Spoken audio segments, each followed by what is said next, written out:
Quiero invitarlos entonces a mantenernos atentos con la palabra.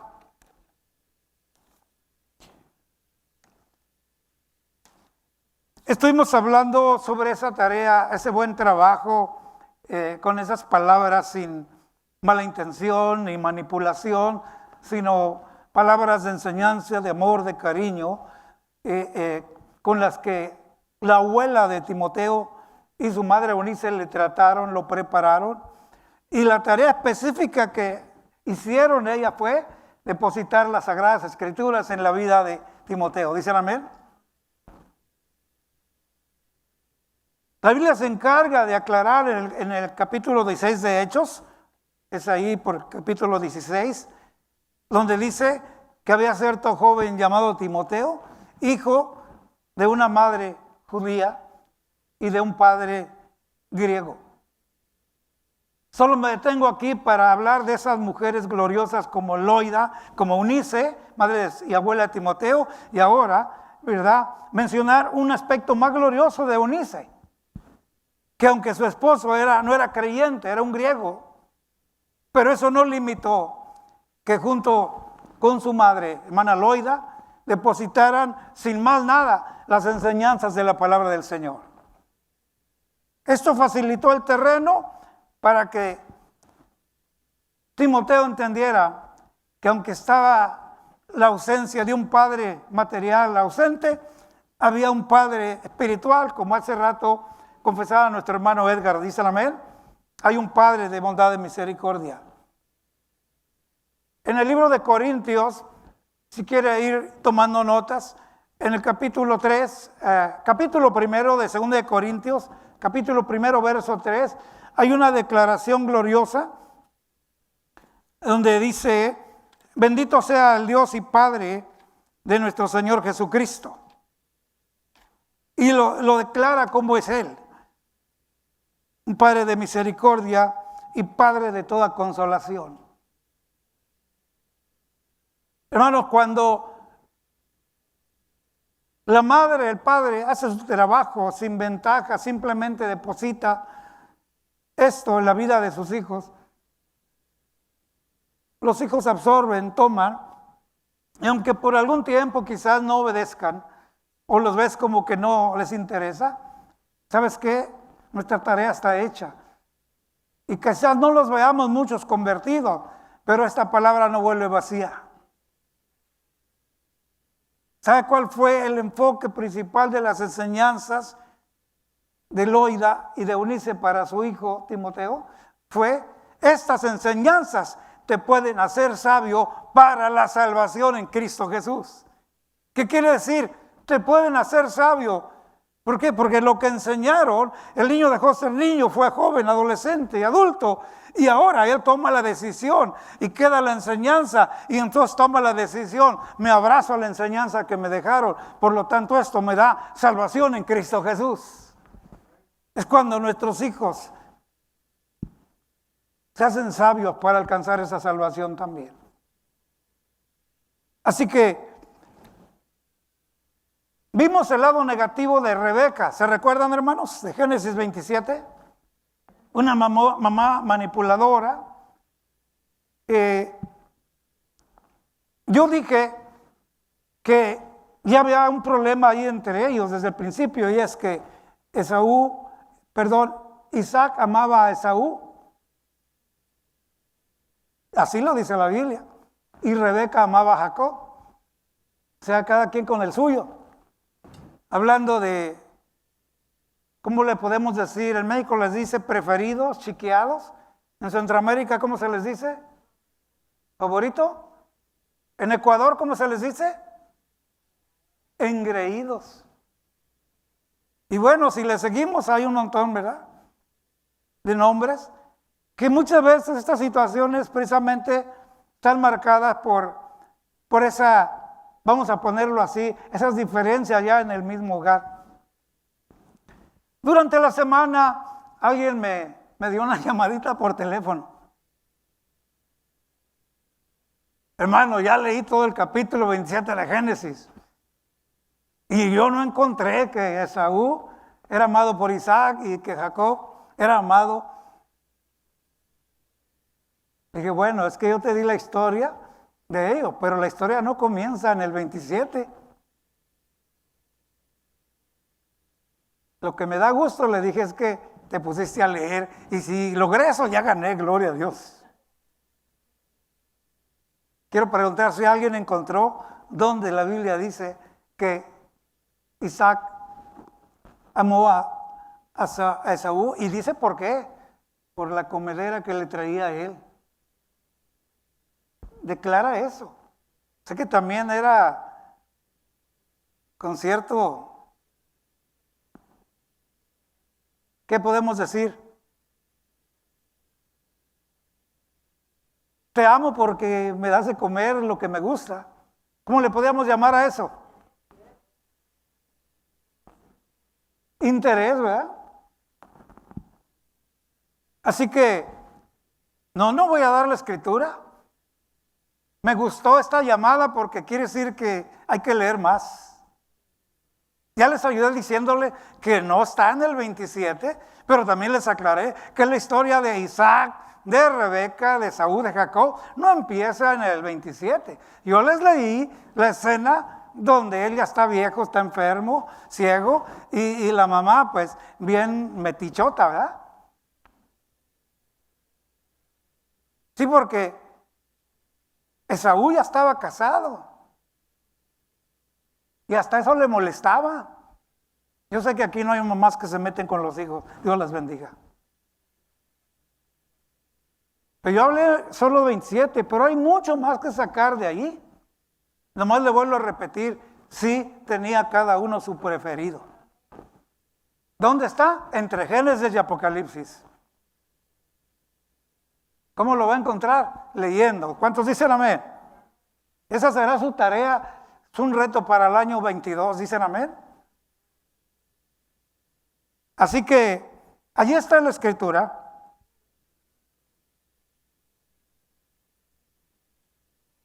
Y pensando en este Padre de amor y de misericordia, terminamos con solo algunas partes de los cuidados de mamá con los hijos, que la tarea de mamá se extiende y abarca mucho terreno, porque para ser mamá hay que ser esposa primero. Hace unos años allá en México salieron unos cómicos, muchos años atrás, los famosos polivoces, y no es comercial, ¿eh? Yo también miro la tele como ustedes. Pues soy el único pagano aquí. Y decían una broma, que supuestamente la mamá decía, yo lo hice solita. ¿Alguien se recuerda de eso? Pues son juegos, son bromas. Pero no, Dios puso al papá y la mamá para ser los hijos. Por eso digo que el área de mamá abarca y cubre muchas áreas. El miércoles, los que estuvieron conectados se dieron cuenta que expliqué sobre la mujer de Proverbios. Y antes de entrar con esa mujer que es más valiosa que las piedras preciosas, leímos a otra mujer que no tiene nombre, solo dice la Biblia, menciona la madre de Lemuel, de un rey. ¿Se recuerda alguien? Y las únicas palabras dice, la profecías con que su madre le enseñó.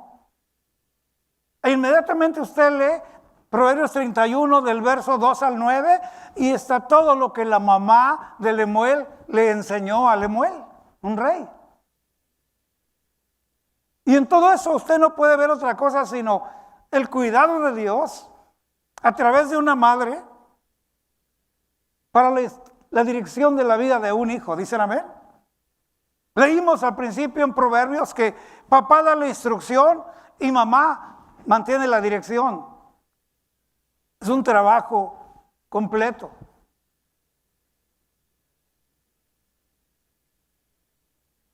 Y voy a cerrar diciendo de esta parte de la mujer sabia, que vimos que hay prudencia en su boca, en su lengua, hay clemencia.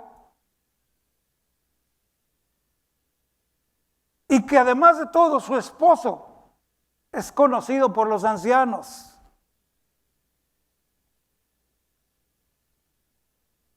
¿Se da cuenta? El cuidado de los hijos, y también el Señor las usa para cubrir otras áreas importantes. La mujer que vemos en Proverbios, si hace frío, sus hijos son cubiertos con telas dobles.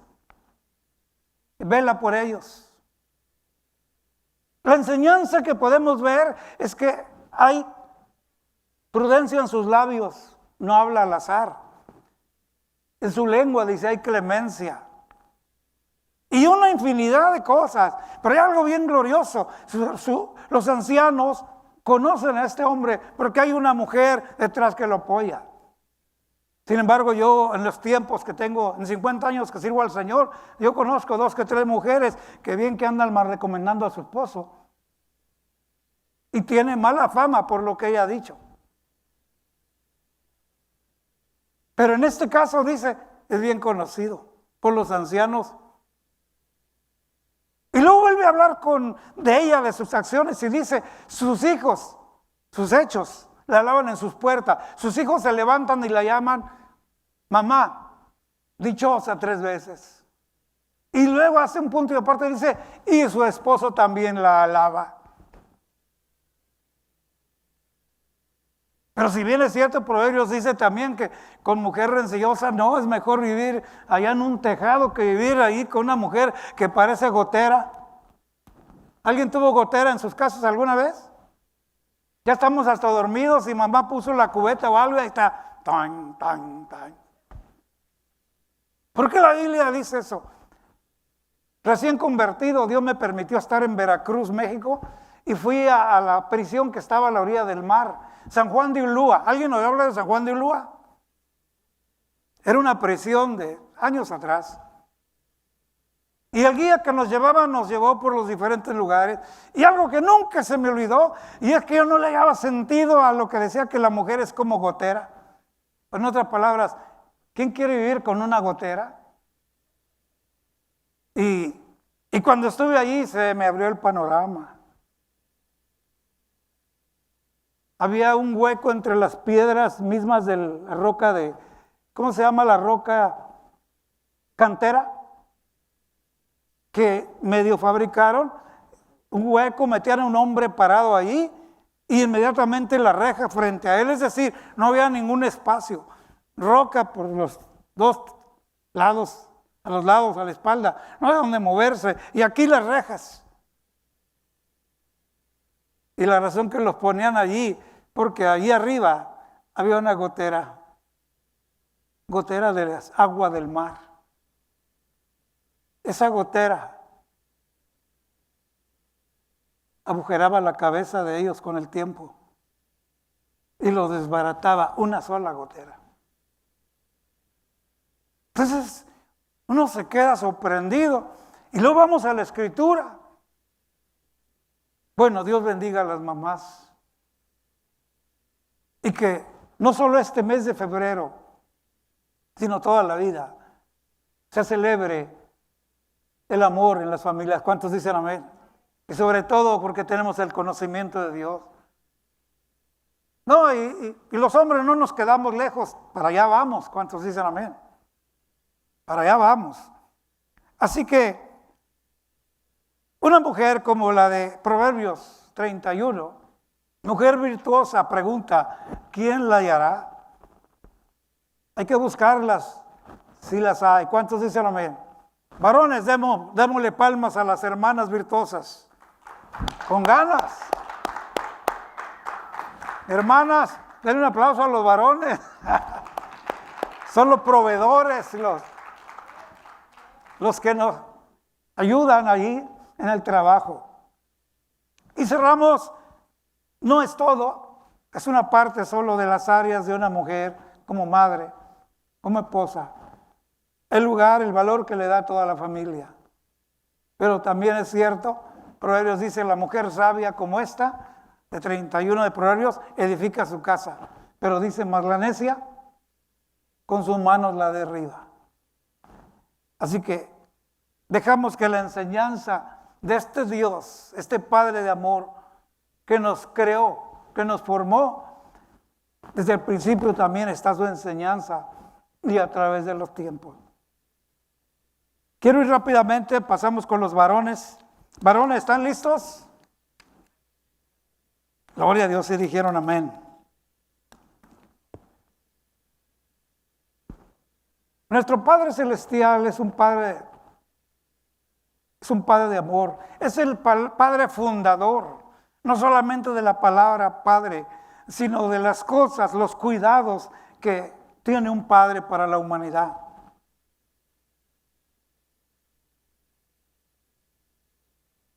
La Biblia nos deja ver a un hombre, Abraham. Y cuando usted lee un poquito bien la historia de Abraham, usted encuentra que él tenía un padre. Un padre que de alguna manera lo llevaba a rumbo a Canaán. Pero no era algo exactamente que Dios le había dado a Taré, el papá de Abraham. Simplemente familias de la antigüedad que como padres buscan la protección, el lugar seguro para la crianza de los hijos. Pero estando caminando, no logró llegar, murió. Y entonces viene la intervención de Dios, trata con Abraham y entonces le habla de los planes gloriosos que hará con él. Y a estos tiempos se les llama tiempos de los patriarcas, o sea, los primeros padres. A partir de ahí empezamos a ver a Abraham, el trato que Dios le dio y la manera que él le creyó a Dios. Dios le dio promesas que sería padre de muchedumbres y aparece la palabra padre para un hombre. Y yo quiero mostrarle, para que tenga listas sus notas, el por qué precisamente Abraham levanta el primer altar a Dios. Yo le voy a dar escrituras y usted va a leer esta semana y los días que Dios le permita. Y vamos a ir a un recorrido así sencillo, pero para entender. ¿Por qué un altar? Porque hay un Dios todopoderoso, creador, que formó esas familias desde el principio y que está teniendo el cuidado, no tratando, teniendo el cuidado de todos. Y al Señor simplemente le place escoger a Abraham y de pronto encontramos el primer altar que Abraham ofrece a Dios. Si tiene su Biblia, sus notas, el capítulo 12 de Génesis, verso 8, solo apúntelo y mantenga la línea de pensamiento, la línea de oído y deje que la palabra del Señor nos muestre un panorama. Y después con calma usted lee y va a entender, cuando esté leyendo en casa, va a entender que el Señor le va a recordar la predicación y va usted armando su propio conocimiento y entender.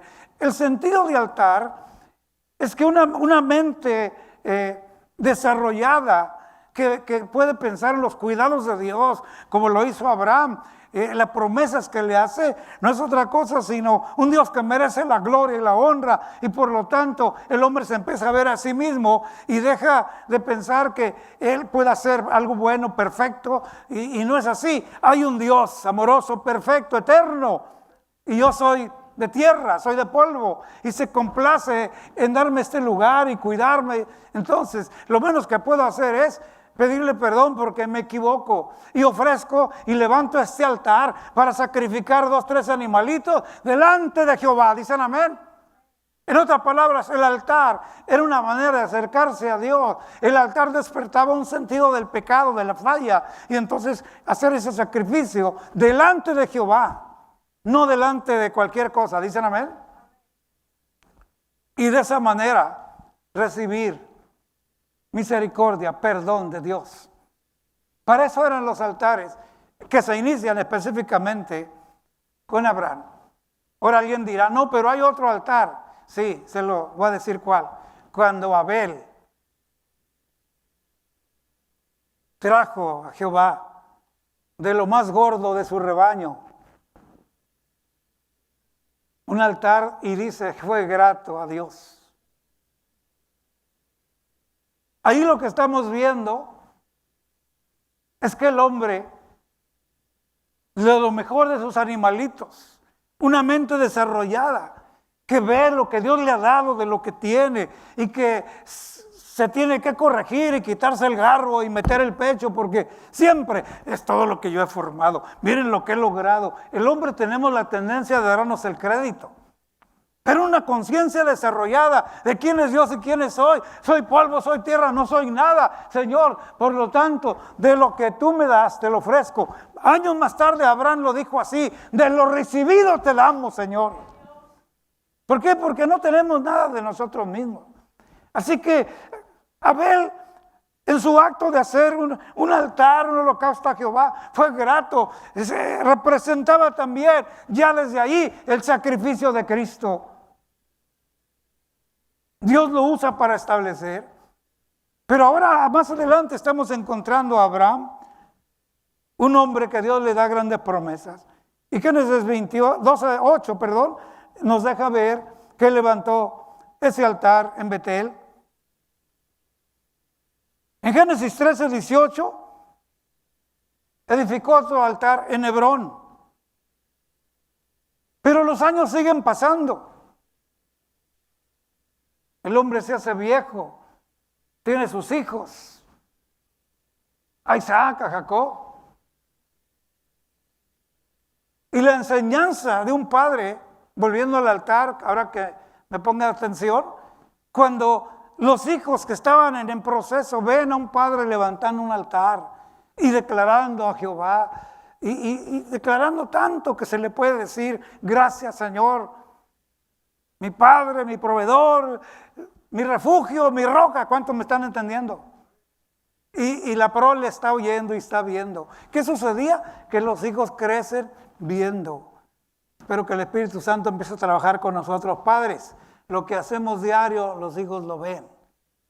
La mejor enseñanza que nuestros hijos reciben no es los reclamos ni los regaños que les damos, ni las llamadas de atención. Lo que nuestros hijos aprenden es lo que están viendo diario. Lo que hacemos. ¿Dicen amén? Así que le digo esto porque cuando usted llega a Génesis, el capítulo 33, específicamente el verso 18 y 20, ya no es Abraham, ahora es Jacob, su nieto. Y ahora aquí el panorama se abre más. Y Jacob dijo a su familia, levantemos y subamos a Betel.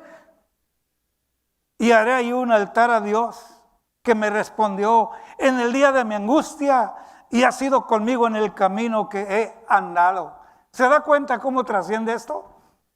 Ahora no es Abraham, ahora es su nieto. Por eso el Salmo 78 dice a la generación presente, no sean como vuestros padres contumaces que dejaron de hacer su tarea. Ustedes preocúpense por los que están haciendo y por los que se levantarán. Enséñelos también a confiar en Dios. Les encargué que leyeran el Salmo 78 cuando hubiera tiempo. Y ahí van a encontrar eso. Y aquí estamos viendo ya el resultado. Abraham, Isaac y ahora Jacob, nieto. Así que cierro con esto para que usted haga su propia tarea. Solo estoy mencionando la continuación de altares y lo que significaba acercarse a Dios, y que además esto escondía, vislumbraba un tipo a futuro, que ellos sacrificaban los animalitos en un altar delante de Jehová para ser perdonados, aceptados por Dios. Y todo esto simbolizó que en el futuro, ahí el Cordero de Dios vino a ocupar el lugar sacrificial. ¿Dicen amén? Y también la sangre de Cristo. Hoy el altar que nos trajo bendición fue el altar que Cristo mismo levantó en la cruz del Calvario por usted y por mí. Ahora la tarea es nuestros altares de hoy. Yo espero que el Espíritu Santo nos hable, porque nuestros altares están abandonados. Alguien dirá, pastor, pero ¿cómo vamos ahorita a ofrecer animalitos? Ni siquiera tenemos gatos, perritos y uno que otro chihuahua. ¿Cómo los vamos a sacrificar? No, póngame mucha atención y no lo tome a mal. Hoy el animal que tenemos que sacrificar es a nosotros mismos, sacrificarnos delante de Dios, negándonos a nosotros mismos. ¿Dicen amén? Y ahí es la tarea. Levantar un altar para que la familia lo vea, hoy es nuestra vida diaria. Así alumbre vuestra luz delante de los hombres, y vean vuestras buenas obras, y glorifiquen a vuestro Padre que está en los cielos. Es un trabajo que debe continuar. Eran aquellos tiempos, eran aquellas edades. Había que sacrificar animalitos. Ahora quiero darle una nota muy importante. Ese papel de los patriarcas, de los padres primeros, empezando con Abraham, continuó por muchas generaciones. Y no fue hasta cuando entró la ley de Moisés que eso se transfirió. Y la ley de Moisés lo toma, Dios lo toma y le da instrucciones a Moisés y lo pone de otra manera más importante y da las tareas bien claras a los hijos. Le voy a dar escrituras que tienen que ver, y usted lo sabe, con aquellas palabras, y estas cosas se las repetirás a tus hijos. Al acostarte, al levantarte, cuando vayas de camino, donde estés. ¿Cuántos recuerdan eso? Había un requerimiento de los padres hacia los hijos. Tenía que continuar eso. Así que de los patriarcas, de los padres primeros, Dios lo transfirió a la ley de Moisés. Y aquellos que les gusta leer y meterse, de las 12 tribus de Jacob, el Señor escoge a Leví, y de Leví es que ahora salen los sacerdotes. ¿Y por qué menciono sacerdotes? Porque cuando vemos la función, los padres tenemos un lugar tan importante como ese. Sacerdotes de nuestras propias vidas, sacerdotes de nuestras casas. La palabra padre trasciende mucho más allá y nos da esas posiciones, esos lugares para seguir ejerciendo. Claro que en la antigüedad y vemos acontecimientos curiosos que los vemos todavía en el Nuevo Testamento como algo que el Señor deja marcado para que no se nos olvide. Por ejemplo, le voy a dar un dato. ¿Cuántos han visto peregrinaciones en sus países a ídolos? ¿Alguien recuerda eso? Todos, ¿verdad? ¿Qué otra palabra se le da a eso? ¿Procesiones? Procesiones más que nada, ¿verdad? Creo que es lo más correcto, procesiones. Pero yo quiero decirle algo. Entre ese encargo del Señor que le entregó a los padres y que les da un trabajo tan amplio, ya desde los patriarcas, el ser padres no era solo padres de sus hijos, eran padres de familias enteras. Casi los convertía en autoridades y jueces de sus familias, pero no para explotarlos, no para maltratarlos, sino para cuidarlos, para protegerlos. Hablando de un Dios y un Padre de amor que nos creó, Él provee todo ese tipo de enseñanza que vemos en todo ese caminar de los patriarcas. Y luego entramos a la ley y sigue el cuidado de Dios. Y precisamente con la tribu de Leví se transfiere el cuidado de Dios a través de los sacerdotes.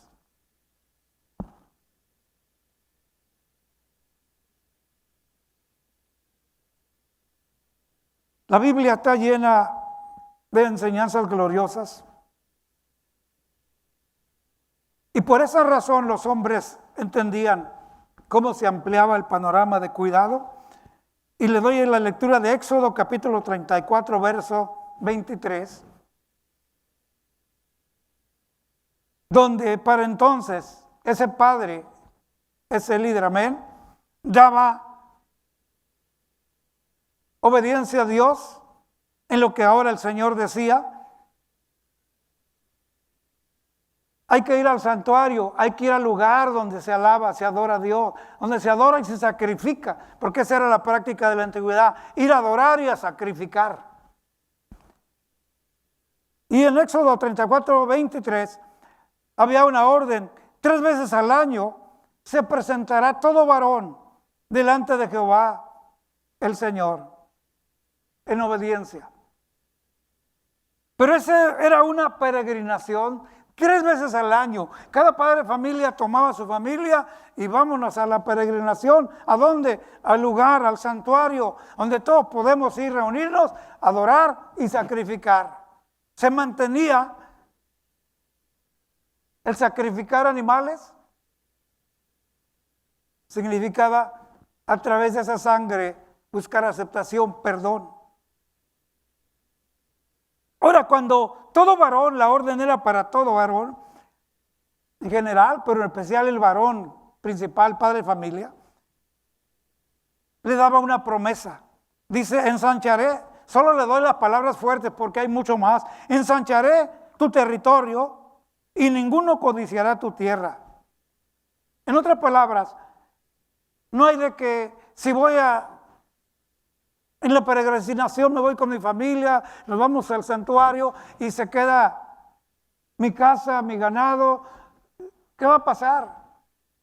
La promesa era: cuando estés delante de Jehová, nadie va a tocar lo que es tuyo. Promesa de Dios. Es más, se ensanchará lo que tienes, se aumentará por la obediencia de ir a adorar y sacrificar al Señor. ¿Qué vemos ahí sino un cuidado de Dios? Dice el amén. Un Padre de amor y de misericordia. Ahora, solo le estoy dando Éxodo 34, para que usted vea esas peregrinaciones. Pero si usted se mete a buscar esto lo va a encontrar en diferentes y repeticiones. De alguna manera se va cambiando. Ahora, no sacrificar animalitos, sino ahora juntar la familia. La tarea, el regalo que Dios me dio es una tarea grande. Entonces ahora le pongo el ejemplo y voy con toda la familia delante de Jehová. ¿Y qué va a pasar? Dios va a cuidar mi familia. Ningún ataque de enemigo ni nadie podrá llegar contra mí, porque hay un cuidado de Dios. Esa era la promesa. Claro que el que se quedaba en la casa cuidando las gallinas, pues yo creo que se le morían todas. Allá en mis años recién convertidos oí un testimonio de una hermana que, más bien plática que dieron los hermanos ahí, y ya sabes, son chascarrillos, a veces no sé si realmente son ciertos o los inventaron para dar un poco de entendimiento. Pero había una mujer que tenía muchas gallinas y la convencieron que viniera a la reunión, le hablaron de que el Señor iba a cuidar sus animalitos y la vinieron a traerla y estuvo en el culto. Y en pleno culto alguien se para y dice: hermano, el Señor está aquí con nosotros. Todos dijeron amén. Y dijo la mujer: mis gallinas se quedaron solas. Y me gusta repetir esto, porque la verdad es que hoy mucha gente no está aquí porque está cuidando sus gallinas. En otras palabras, tiene intereses que cuidar. Así de sencillo. Esta era la promesa. Hay un cuidado de todo. Y lo que tienes mientras estás delante de Jehová en obediencia y con la familia, vamos a ponerlo así, hay un ángel de Jehová cuidando, cercando lo que tienes. Y lo que es más, aumentándolo, multiplicándolo.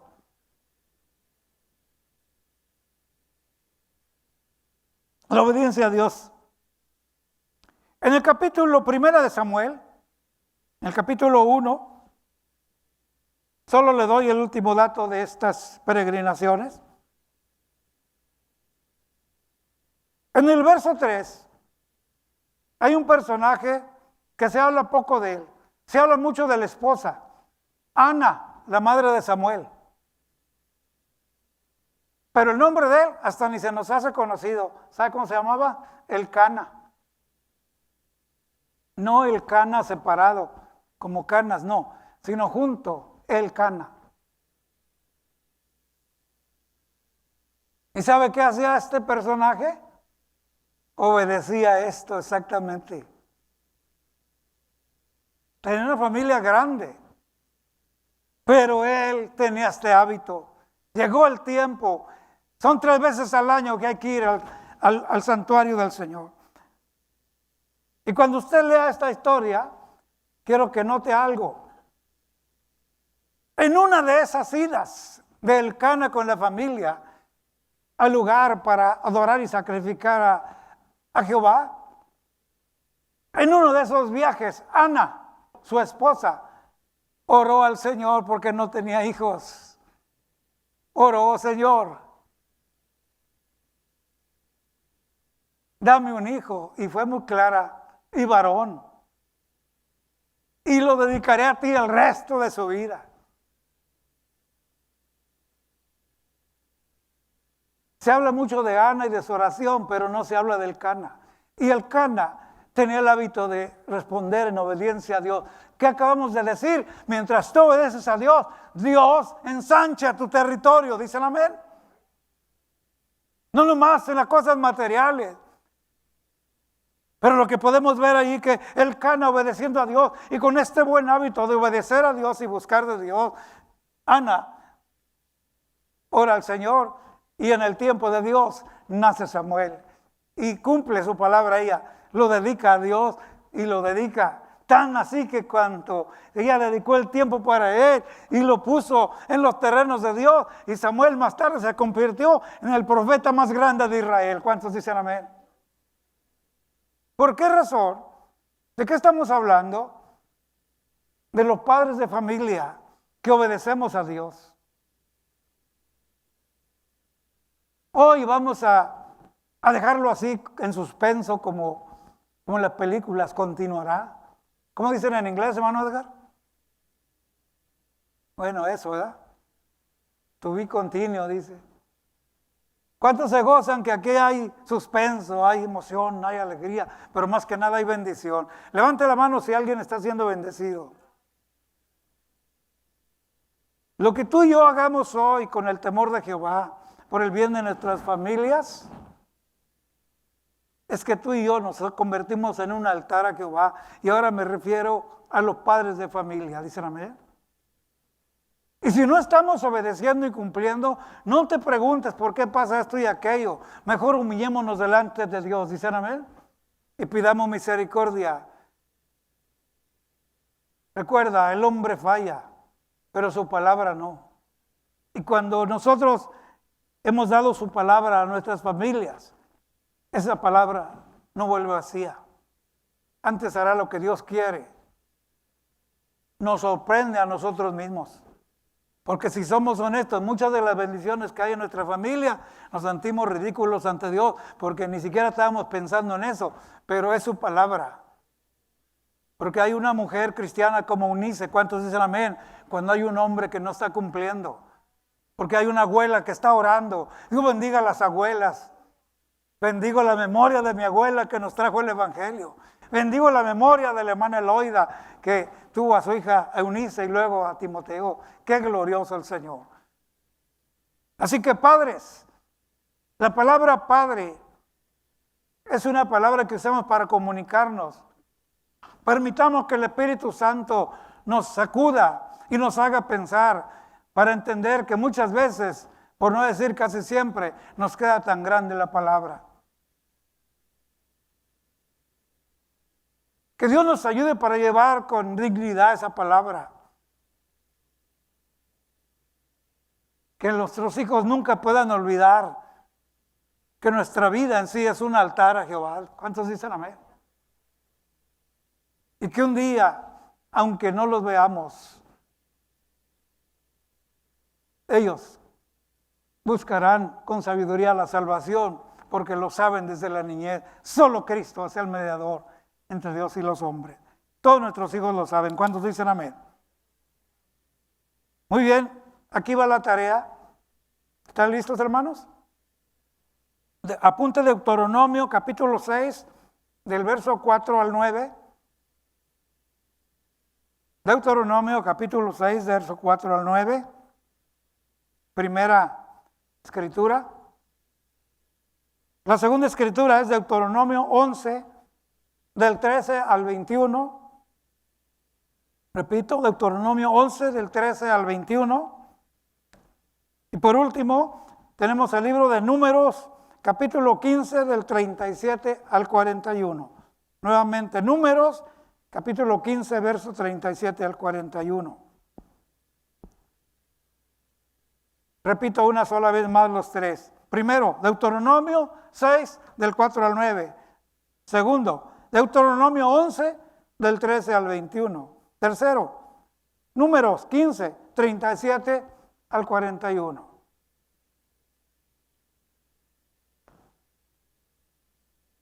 Y ponga mucha atención para cuando usted tenga que leer estas escrituras. Estas escrituras que le acabo de dar son un resumen que usted encuentra en los primeros 5 libros de la Biblia, que es el Pentateuco. Y son estas escrituras a las que los padres le repetían a los niños lo que el Señor había dicho al acostarte en casa, al acostarte, al levantarte de camino, donde vayas.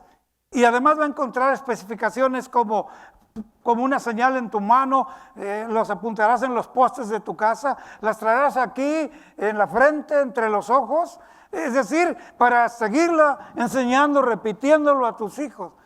Esto era lo que los niños aprendían. A los 12 años, los niños judíos sabían esto básico de las escrituras que le acabo de dar. Desconozco el origen de la palabra que se le daba a esta oración. Era una plegaria, la plegaria de Shema. Si alguien tiene algún diccionario bíblico, después con calma lo busca. No Shema, S-H-E-M-A, Shema. Vamos a ponerlo así. Se levantaba un papá y los hijos, a ver hijos, vénganse para acá, es hora del Shema. Y empezaban a repetir las 3 escrituras que le acabo de dar. Y un niño a los 12 años sabía exactamente estas escrituras. Y curiosamente, quiero decirle que estas escrituras, curiosamente, usted las va a encontrar, apunte por favor, en Marcos 12:30 y en Mateo 22:37. Que tiene que ver con amarás al Señor tu Dios con todo tu corazón, mente, alma y fuerzas, a tu prójimo como a ti mismo. Parte de esto era lo que los niños judíos aprendían. En otras palabras, Shema era una plegaria que declaraba un resumen de esta enseñanza, de estas 3 escrituras que le acabo de dar. Era un resumen corto para que los niños lo aprendieran y a los 12 años lo aprendían. Pónganme atención. María y José subieron también en una peregrinación. ¿Cuántos dicen amén? Obedecían. Y si algo vislumbró a los doctores de la ley fue a Jesús, que teniendo 12 años les hablaba de todo esto. ¿Cómo? Porque desde niño papá cumplía. ¿Cuántos dicen amén? Y ahí estaba José y María.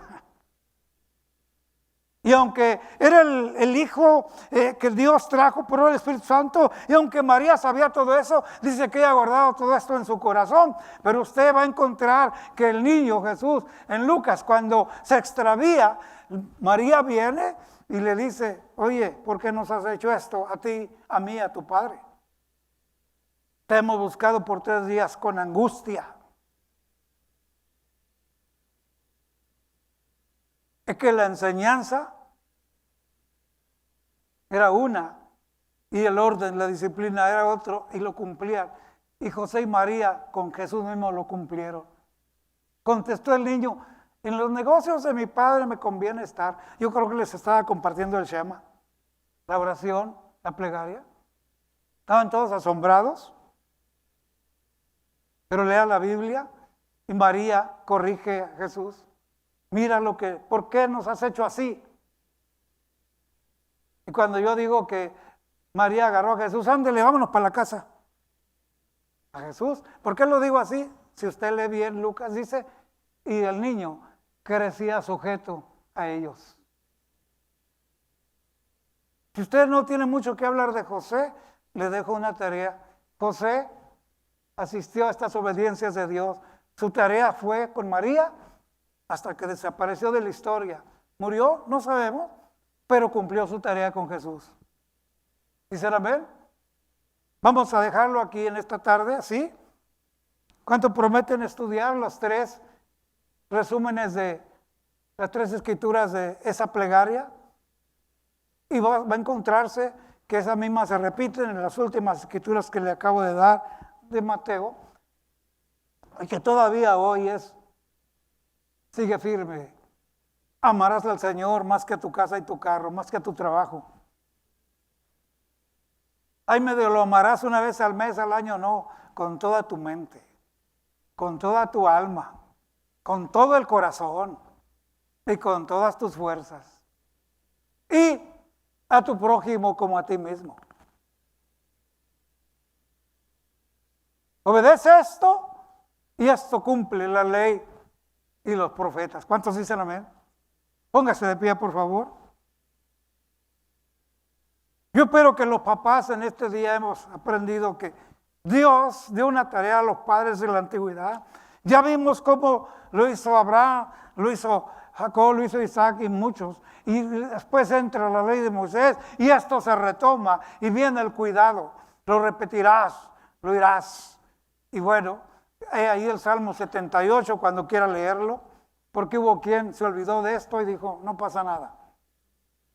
Pero hubo desgracia para los que se alejaron del Señor. Pero si bien es cierto, siempre ha quedado un remanente. Los obedientes, ¿cuántos dicen amén? Y llegamos hasta el día de hoy, donde la tarea sigue en pie. Papás, te digo en el nombre del Señor, vamos a continuar hablando. Nuestra tarea como padres en nuestros hogares, con nuestros hijos y el trato a nuestra esposa y todo lo que Dios nos da, pasa de ser de un sacerdote, de un padre a un sacerdote, para cuidar lo que Dios nos ha bendecido, nos ha dado. Así que incline su rostro. Padre, te damos gracias. Gracias por la palabra, Señor, que cuando abrimos, Señor, tu Sagrada Escritura, es una fuente inagotable de bendición.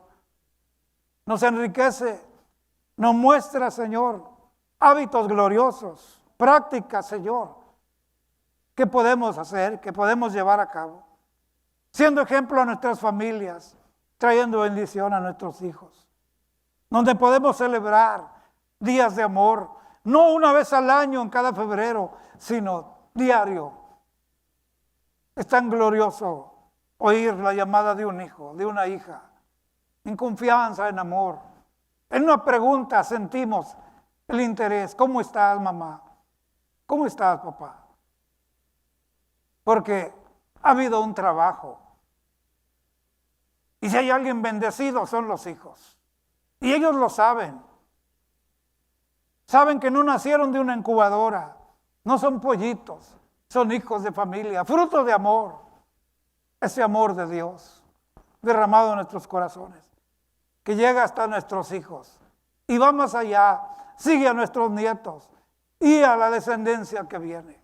Señor, permítenos cada día seguir obedeciendo como el Cana, que mientras él obedecía, tú escuchas a su esposa y envías, ensanchas su parentela trayendo a Samuel. Hay tantas cosas que tú respondes, cuidas lo que nos has dado, no lo multiplicas, nos bendices. Gracias, Señor, por permitirnos acercarnos a tu presencia, delante de ti. Bendice a tu pueblo esta tarde, Señor, y permítenos seguir siendo bendición. En el nombre de Jesús. Bendice a tu pueblo esta tarde, Señor. Llévanos con bendición a nuestros hogares. Amén. ¿Cuántos reciben esta palabra en el Señor, hermanos? Dele palmas al Señor y vayámonos gozosos.